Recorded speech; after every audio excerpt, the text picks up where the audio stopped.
افبہذا الحدیث انتم مدہنون، تو لوگوں اس قرآن جیسی شے سے تم سہلنگاری برت رہے ہو، غفلت برت رہے ہو، اس کو سمجھنے کے کوئی مادہ تمہارے اندر نہیں، اس کو پڑھنے کا کوئی شوق تمہارے اندر نہیں رہا، اس کو سمجھنے کے لیے عربی زبان نہیں سیکھ سکتے، انگریزی اتنی پڑھی کہ انگریزوں کو پڑھا دیں، میڈیکل پڑھنے کے لیے 20 برس کی تعلیم چل رہی ہے، 32-33 برس کا آدمی ہو گیا ہے، لڑکا پڑھ رہا ہے ابھی اسپیشلائزیشن کر رہا ہے، کتنا عرصہ، کس لیے؟ کچھ دنیا کما لو گے، کچھ پیسے زیادہ بن جائیں گے، ابھی آپ جو ہے MCS اور کتنی ہزار کی فیسیں جو ہے، لاکھوں تک کے اندر فیسیں دے کر لوگ جو ہے وہ پڑھ رہے ہیں، کس لیے؟ 15-20 ہزار کی ملازمت مل جائے گی۔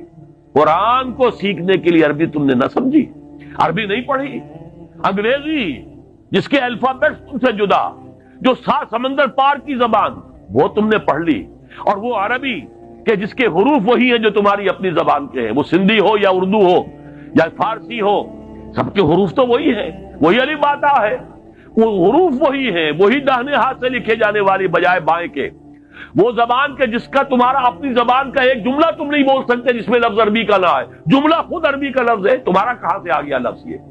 لیکن وہ عربی زبان نہیں سیکھی کہ قرآن اپنی آنکھوں سے پڑھ سکے، اتنی عربی نہیں سیکھی کہ قرآن مجید جو ہے وہ سیدھا آپ کے ذہن اور دل میں اتر جائے۔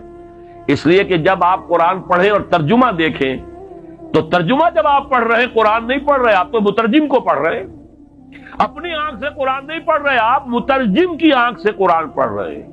اور دوسری بات یہ نوٹ کر لیجئے کہ جب ایک دفعہ آپ نے آیت پڑھی، اب ترجمہ دیکھا، پھر وہاں لگا ہوا نمبر 30، اب دیکھا آپ نے حاشیے میں نمبر 30 کہاں، پھر اس کی کوئی وضاحت پڑھی، قرآن کا تسلسل ٹوٹ گیا، قرآن کی تاثیر اب نہیں آئے گی۔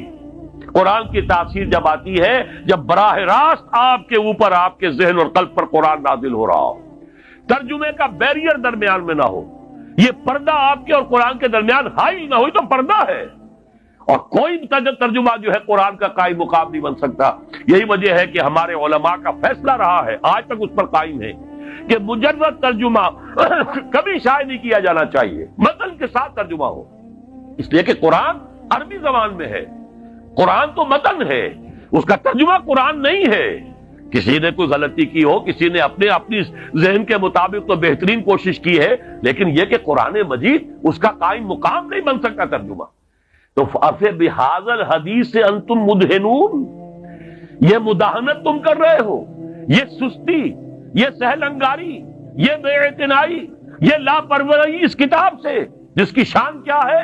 فَلَا أُقْسِمُ بِمَوَاقِعِ النُّجُومِ وَإِنَّهُ لَقَسَمٌ لَوْ تَعْلَمُونَ عَظِيمٌ إِنَّهُ لَقُرْآنٌ كَرِيمٌ فِي كِتَابٍ مَّكْنُونٍ لَا يَمَسُّهُ إِلَّا الْمُطَهَّرُونَ تَنزِيلٌ مِّن رَّبِّ الْعَالَمِينَ أَفَبِهَذَا الْحَدِيثِ أَنتُم مُّدْهِنُونَ وَتَجْعَلُونَ رِزْقَكُمْ أَنَّكُمْ تُكَذِّبُونَ۔ سخت ترین آیت اب آ گئی، تم نے اپنا نصیب یہ ٹھہرایا ہے کہ قرآن کو جھٹلا رہے ہو۔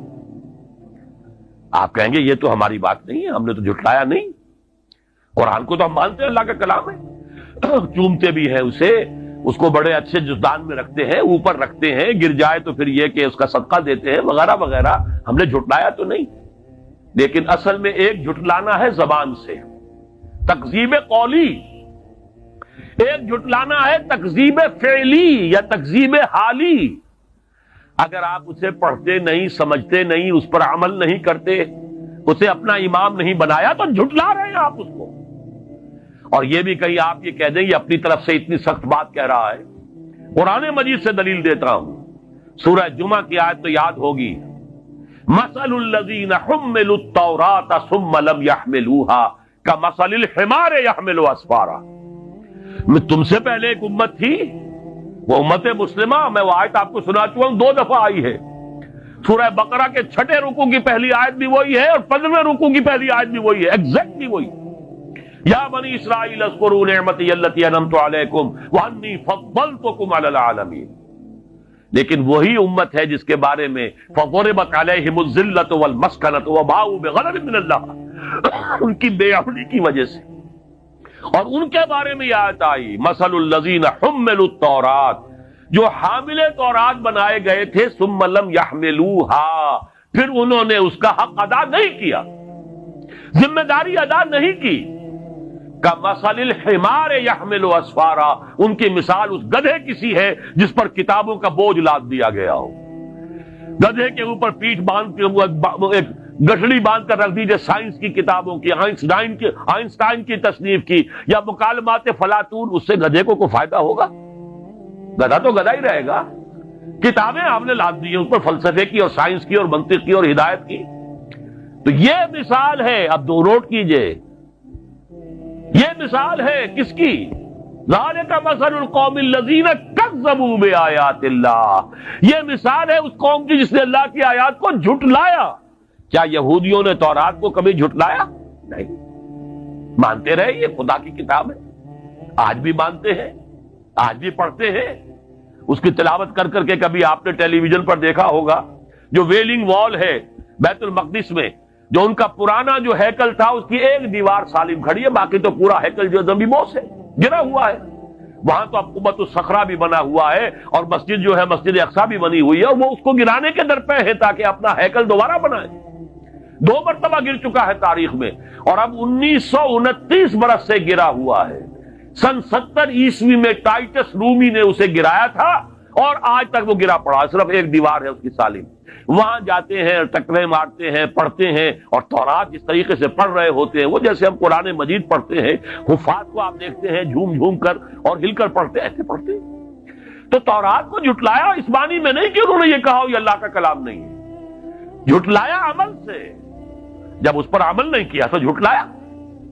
یہ ہے وہ تکذیب فعلی، تکذیب حالی جو آج مسلمان کر رہے ہیں۔ کہاں ہے قرآن کا نظام؟ کہاں ہے قرآن کا قانون؟ کہاں ہے وہ غیر سودی معیشت؟ کہاں ہے وہ پردہ، وہ حجاب، وہ حیا؟